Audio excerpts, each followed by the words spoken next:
तो कहानी की शुरुआत में हम एडी नाम के बंदे को देखते हैं जो कि एक हॉल एस्टेट मालिक का बेटा होता है और उसके साथ एक फौजी भी होता है। फिर उसे ड्यूटी करने के दौरान एक मैसेज आता है जहां पर हम एक अहमद नाम का बंदे को देखते हैं जो कि एडी के पिता का वकील होता है। वह एडी से मिलता है और बताता है कि तुम्हारे पिता का तबीयत बहुत खराब है और तुम्हें जाकर अभी मिलना चाहिए। फिर एडी ये सब बातें सुनने के बाद अपने जूनियर को पूरा इंस्ट्रक्शन दे देता है और अहमद के साथ वहाँ से अपने घर के लिए रवाना हो जाता है। अब सीन शिफ्ट होता है हॉल एस्टेट महल में, जहाँ पर हम एडी के साथ उसके भाई फ्रीडी को देखते हैं। फिर हम उसके बहन को देखते हैं। आगे बढ़ते हुए एडी अपने माँ से मिलता है जिसका नाम सबरीना होती है। आगे हम एडी के पिता को देखते हैं जो कि बीमार होते हैं और उनका आखिरी स्टेज चल रहा होता है। फिर कुछ समय बाद उनके पिता गुजर जाते हैं और सभी लोग फ्यूनरल में आए होते हैं। फ्यूनरल खत्म होने के बाद अहमद यानी कि वकील सभी के साथ बैठता है और वार्तालाप करता है। वकील साहब बताते हैं कि एडी के पिता मरने से पहले कुछ कागजात बनवाए थे जिसमें सभी का अलग अलग हिस्सा बांटा गया है। वह बताता है कि एडी का पिता का औधा, महल, जमीन, एक्सटेंसिव वाइन, आर्ट कलेक्शन, योग्य फार्म, डेयरी, साउथ फ्रांस की प्रॉपर्टीज सभी अपने छोटे बेटा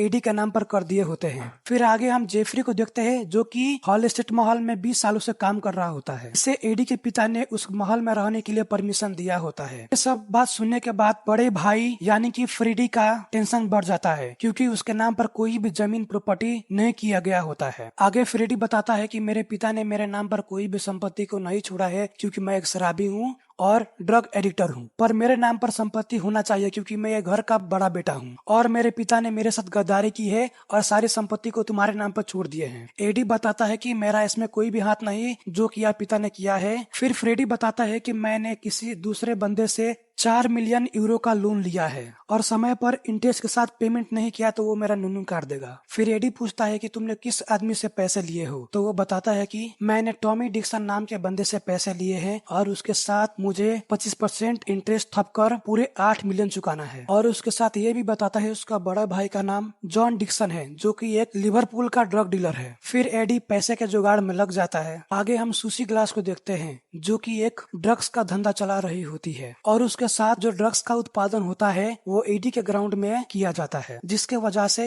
एडी के पिता को सालाना 10% का अमाउंट मिलता है। सुसी एडी को प्रोडक्शन हाउस के अंदर ले जाता है और एडी वहाँ पर पूरे पौधे को देखते हैं जो कि बाद में ड्रग्स बनाया जाता है। फिर हम वहाँ पर नए बंदे को देखते हैं जो कि ड्रग्स का प्रोडक्टिव सुपरवाइजर होता है जिसका नाम जिमी होता है। फिर बातें करने के बाद एडी वहाँ से चला आता है। आगे हम सुसी की भाई जैक को देखते हैं जो कि एक बॉक्सर होता है। एडी से एक बंदा मिलता है जिसका नाम स्टीवन होता है जो कि स्टेनली का पर्सनल असिस्टेंट होता है। दूसरी तरफ सुसी जाकर टॉमी डिक्सन से मिलता है और फ्रेडी के मामलों को सुलझाने के लिए बातें करती है। बातें करने के बाद डिक्सन उससे समझौता कर लेती है पर उसका कुछ शर्त होता है। इधर एडी जाकर स्टेनली से मिलता है और बातें करने के बाद बताता है कि मुझे अपना महल नहीं बेचना है, पर स्टेनली को एडी के पिता का कलेक्शन जो खंबा होता है पसंद आ जाता है और एडी से खरीद लेता है। एडी के पास कुछ पैसे का जुगाड़ तो हो जाता है पर वो अपने तिजोरी में चेक करता है तो मालूम पड़ता है कि उसके बड़े भाई फ्रेडी ने वहाँ पर रखे हुए पैसे को गायब कर चुका है और उसको ले जाकर जुए में उड़ा रहा है। एडी जाकर क्लब में बातचीत करता है पर बात नहीं बनता और फिर वो वापस घर पर आ जाता है। बाद में स्टेनली के सपोर्ट से उसे पैसा मिल जाता है और पूरे कलेक्शन करके डिक्सन को देने के लिए तैयार होता है। डिक्सन एडी के महल में आता है और 4 मिलियन यूरो लेने के बाद अपने बाकी शर्तों को पूरा करता है। आगे हम जैथरो को देखते हैं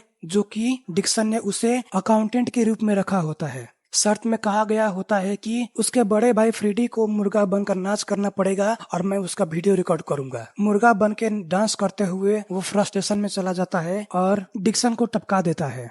इधर जैथरो पैसे काउंट करने के बाद डिक्सन को टपके हुए देखता है और फिर वहाँ से भागने लगता है। आगे वो भागते हुए पकड़ा जाता है और उसे बंदी बना लिया जाता है। शिशु अपने कुछ पंटरों की मदद से घर का पूरा क्लीन करवा लेती है और एडी अपने भाई को मुर्गे के रूप में एक नया वीडियो बनाकर शूट करता है जिससे पिछली बातें किसी को मालूम ना पड़े। फिर टॉमी डिक्सन का बड़ा भाई जॉन डिक्सन एडी को फोन करता है और अपने छोटे भाई के बारे में पूछता है। एडी बताता है कि तुम्हारे छोटे भाई यहाँ से 11 बजे जा चुका है और उसके बारे में हमें कुछ भी जानकारियां नहीं है। फिर जॉन डिक्सन एडी से मिलने के लिए उसके घर पर आता है। बातें करने के बाद उसके हाथों में कुछ भी नहीं पड़ता और उसके बाद जॉन डिक्सन वहां से चला जाता है। एडी जाकर जिमी से बातें करता है और उसके आधार कार्ड के बारे में पूछता है, तो जिमी बताता है कि मेरा आधार कार्ड घर पर है और एडी उसे लेने के लिए चला जाता है। पर वहाँ पर दूसरा माजरा हो जाता है और एडी एक बंदे को खत्म कर देता है जो कि डिक्सन का आदमी होता है। एडी एक पार्टी में जाता है और सुशी को मालूम पड़ता है कि एडी घायल है। अगले दिन जॉन डिक्सन फिर से एडी से मिलने आता है और बताता है कि मेरे एक बंदे का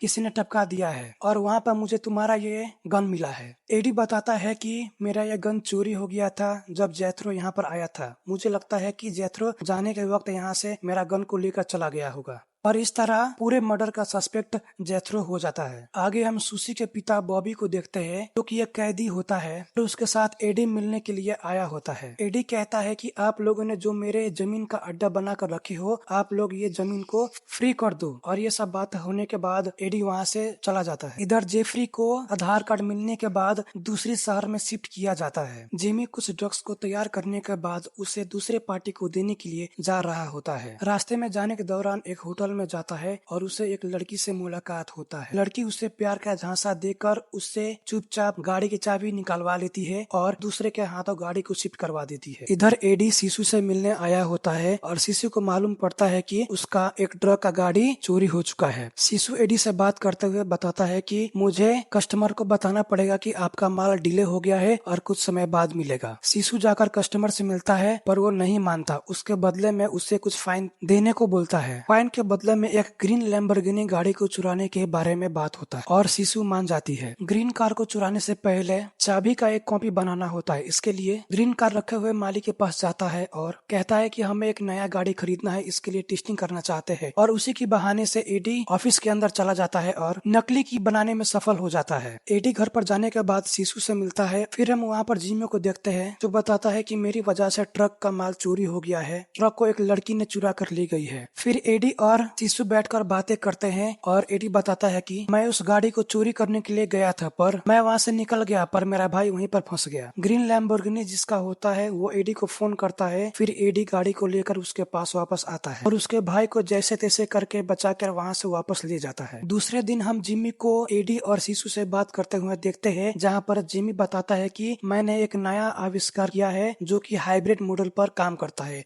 और ये ड्रग हमारे आने वाले दिनों में मार्केट में अच्छा बिक्री होने वाला है। इधर फ्रेडी और जिमी ड्रग्स के साथ बोट पर एंजॉय कर रहे होते हैं और दूसरी तरफ एडी और सूजी बातें कर रहे होते हैं। एडी कहता है कि तुम जल्द से जल्द हमारे ग्राउंड को खाली कर दो कि हम फ्री रह सके। सूजी बताती है कि हमारे काम होने के बाद हम यहाँ से चले जाएंगे।